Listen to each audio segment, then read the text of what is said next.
राजा के यहां बुद्ध का जन्म हुआ। पिता ने ज्योतिषियों को बुलाकर भविष्य पूछा।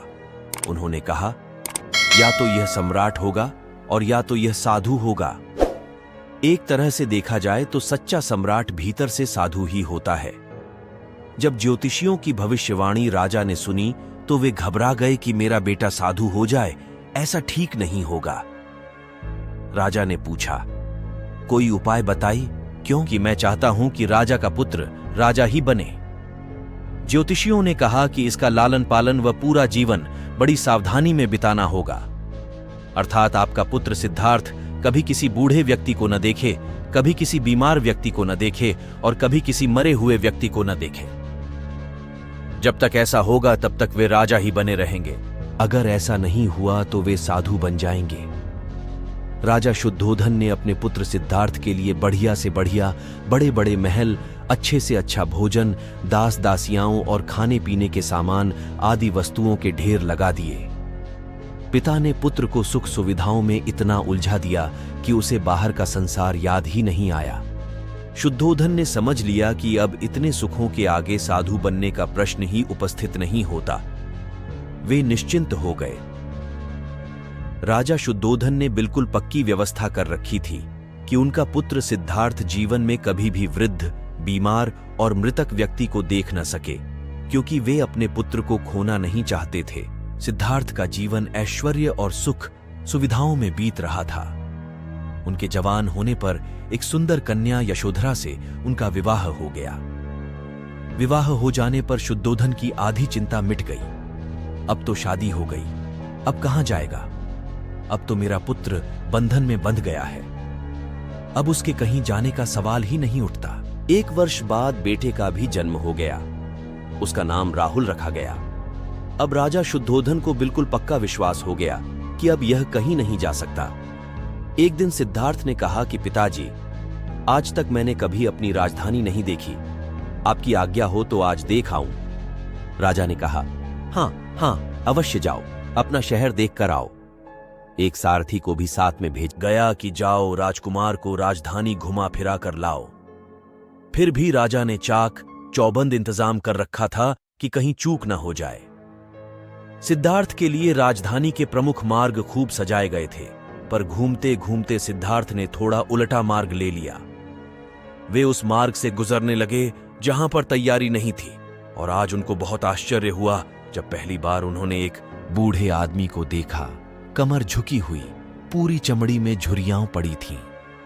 वह परेशानी और दुख से बेहाल था। उसकी चाल बहुत धीमी थी।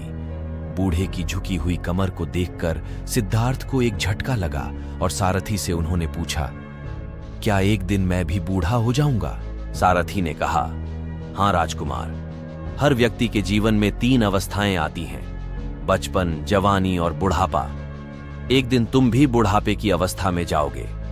हे राजकुमार, यह संसार का नियम है, चाहे गरीब हो या अमीर, सबका शरीर शिथिल अर्थात बूढ़ा होता है।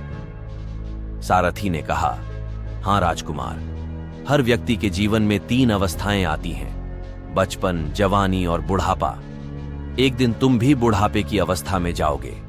हे राजकुमार, यह संसार का नियम है, चाहे गरीब हो या अमीर, सबका शरीर शिथिल अर्थात बूढ़ा होता है। यह सब सुनकर राजकुमार सोच में पड़ गया। सारथी ने रथ को कुछ आगे बढ़ाया तो सामने से 4 कंधों के ऊपर एक अरथी को जाते हुए देखा। राजकुमार ने ऐसा पहली बार देखा था। उसने सारथी से पूछा, यह क्या है? यह आदमी मर गया है, यह मुर्दा है। जो व्यक्ति मर जाता है उसको बांधकर श्मशान भूमि में ले जाते हैं, फिर वहां पर उसे जला दिया जाता है। राजकुमार ने कहा, क्या सबको मरना पड़ता है? हां, सबको मरना पड़ता है। यह मृत्यु लोक है। जो जन्म लेता है उसे कभी ना कभी अवश्य ही मरना पड़ता है। तो इसका मतलब यह हुआ कि ठीक इसी तरह से एक दिन मुझे भी मरना होगा।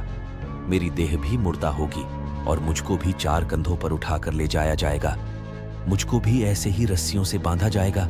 मेरे भी आगे पीछे घर के सदस्य रोएंगे, तड़पेंगे और जिस संसार को मैंने इकट्ठा किया है वह सारा का सारा मुंह से छूट जाएगा। इसका मतलब यह हुआ कि क्या एक दिन मैं भी मर जाऊंगा? क्या एक दिन यशोधरा भी मर जाएगी? क्या एक दिन मेरा राहुल भी मर जाएगा? सारथी ने कहा, हाँ राजकुमार, एक दिन मैं भी मरूंगा, आप भी मरेंगे, यशोधरा भी मरेंगी और राहुल भी मरेगा, क्योंकि यह सब मरने के लिए ही पैदा होते हैं। उस रात सिद्धार्थ सो न सके। सोचने लगे कि क्या संसार में इतना दुख है, रोग है, बुढ़ापा है, और ऐसे में मैं खा पी कर कैसे जी सकता हूं? नहीं नहीं, ऐसा मुझसे नहीं हो सकता।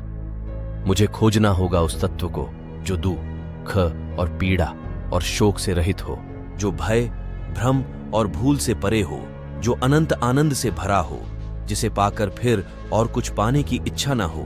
सिद्धार्थ वैराग्य के शिखर तक पहुंच चुके थे। बस उसी रात को उन्होंने घर छोड़ दिया। सारथी से कहा कि नगर की सीमा से दूर ले चलो। नगर के बाहर पहुंचकर सारथी को लौटा दिया।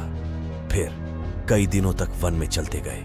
एक घने पीपल के वृक्ष के नीचे आसन लगाकर ध्यान में लीन हो गए।